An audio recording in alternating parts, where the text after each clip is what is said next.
Shalom, giving all praise to the Heavenly Father, Yahweh Bashim Yahushai, Basham, Racha HaKodash, double honors to the apostles and elders at Great Millstone, and peace and salutation as always to the elect.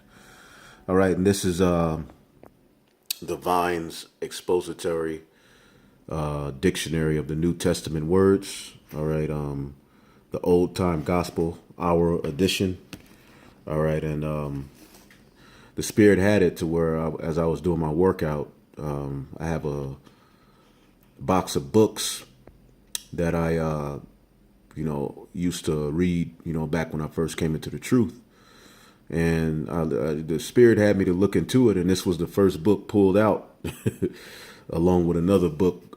Secondly, I pulled out going into the Renaissance, so I'm gonna read some of that. But the Spirit had, earlier, the Elder Yatazak to go into the different meanings of Mark in the Bible. Now, this is only dealing with the New Testament.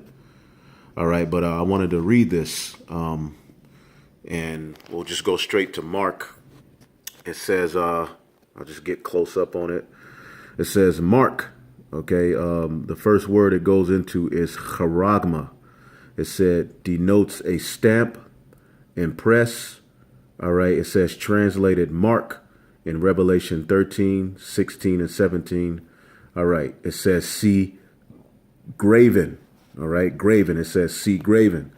All right, so charagma, as we know in Revelation 13 and 16 through 17, he calls it all, both small and great, rich and poor, to receive a mark, all right, in their right hand or in their forehead, all right.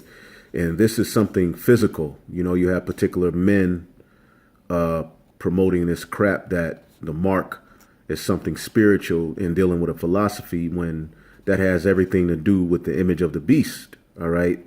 And we understand that a part of his philosophy is to actually, imprint something graven inside of you. And he's the artificer, okay, of this time. And the graven thing that he's going to try to put inside of you or impress inside of you is a microchip. So let's go to graven. Okay. And where are we at? Graven. All right. Now, graven, it goes directly to charagma. Okay. It says from charaso, to engrave. All right. To impress. Okay. Hebrews 1 and 3, it says denotes a mark or a stamp. All right. A thing graven. Okay. So this is a graven image.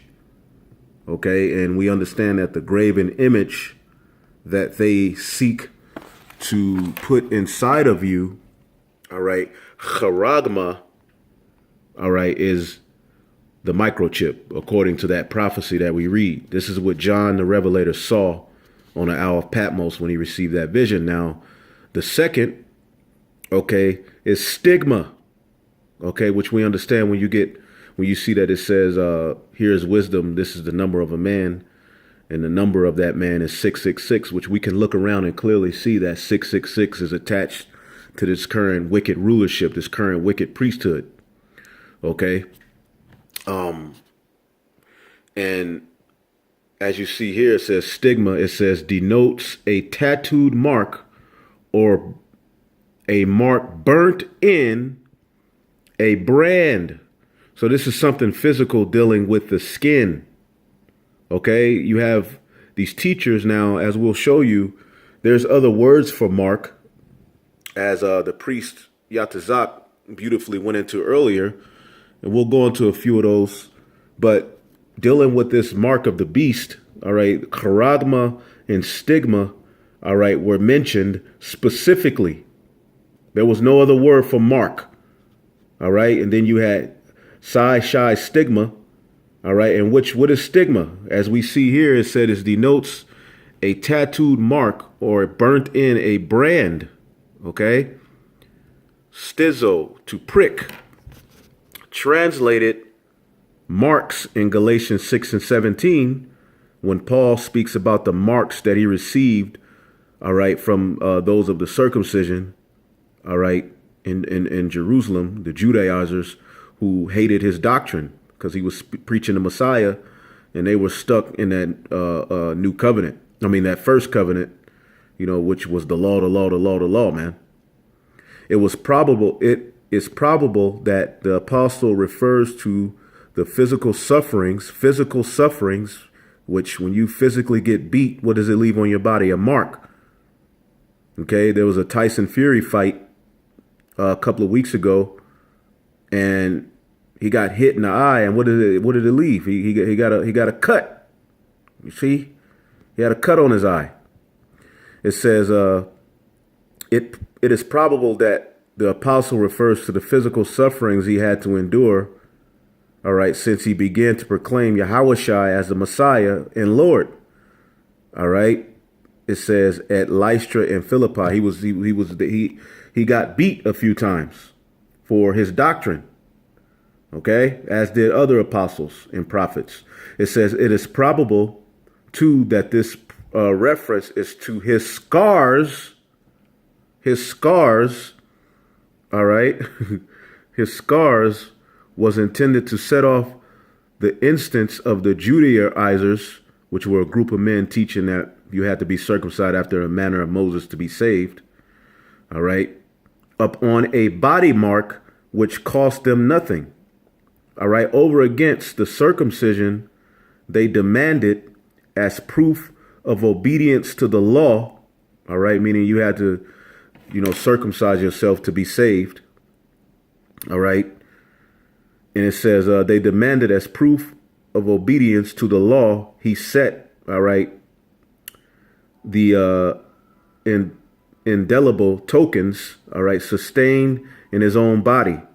It says of his loyalty to the Lord Yahushua HaMashiach. As to the origin, all right, as to the origin of the figure, it was indeed customary for a master to brand his slaves.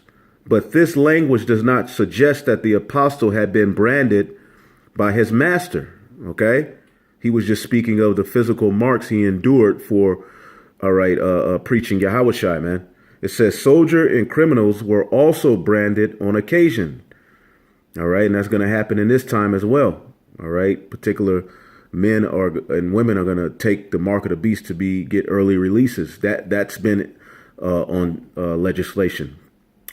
Talked about to be put in law. It says, but to neither of these is the case of Paul, all right, as here described, analogous. Now, when you go to Revelation 13, when it's speaking of a particular mark that this beast, all right, would force or try to force men and women to get, and this mark would take over the process of buying and selling, it is speaking of something that would be a graven image, as I should say, that will be put inside of you.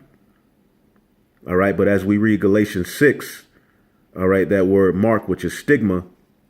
All right. When you go to the meaning of it, all right, as we've done various times, it lets you know exactly what this is saying, that there was an ancient custom that, masters branded their slaves. OK, and with this mark of the beast, all right, that's coming. All right.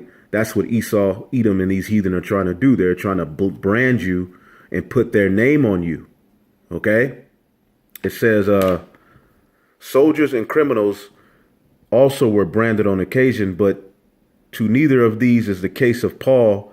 All right, as here described, analogous. All right, it says the religious devotee branded himself with a particular mark of the God whose cult, all right, he affected. It says, so was Paul branded with the marks of his devotion to Yahushua, okay, which was those marks, all right, which was physically, all right, when he was physically beaten. It said, it is true, all right, it is true such markings were forbidden by the law, Leviticus 19:28, all right, but then Paul had not inflicted these on himself, okay, so putting, things inside of your body, all right, is forbidden by the law, man. OK, it says the marks of Yahushua cannot be taken to the marks which the Lord bears in his body in consequence to the crucifixion. They were different in character. Okay, so as a teacher, okay, you have to understand the meaning of these words, all right, as you read these scriptures. You can't just jump to scriptures without getting the meaning of the words. You can't just throw out the mark in Ezekiel 9:4 and try to link it to this. All right, we have to break these things down. Now, when Paul brought out the marks that he suffered in his body, he was speaking of physical, all right, stripes that he, got, just as Yahushua received physical stripes. They put thorns on his head, they beat him, and what? He was bleeding. Okay, he basically, all right, had marks on his body. He was, they nailed his hand to the wood, but when you read Revelation, all right, 13 on down, 13, 16 on down, is speaking of charagma, all right, a graven image put inside of you, okay? And a stigma, as we read here, denotes a tattooed mark or a mark burnt in, all right, or branded. You see? So clearly we see, all right, and it says see graven here, and we understand that a graven image, all right, the graven image of this time that he's going to try to put in you is the RFID microchip, man. And there's other words for mark, all right, scopos, okay, a watcher, to watch someone, all right, metaphorically. You have a peko, to hold up on, all right, to hold out on the word of life, then hold one's mind towards, to observe, marked, all right, and then you have scopeo, to look at, behold, watch, warning against those who cause divisions. You mark those which cause division. All right, so clearly we see that the mark that our forefather John, the Revelator, all right, as he gave this prophecy, spoke about and that he saw in a vision was a mark, something physical that would be given, all right, to put inside of you, which is why it's high size stigma. Okay, 666, he's going to try to put his carnal blessing inside of you. Okay, it's clear as day. He's going to try to put something graven. He's the artificer. Okay, he's going to try to put this inside of you. Clear as day, all right? And this has been Vine's Expository Dictionary of the New Testament, the Old Time Gospel Hour edition. Lord willing, there will be more to come. Shalom.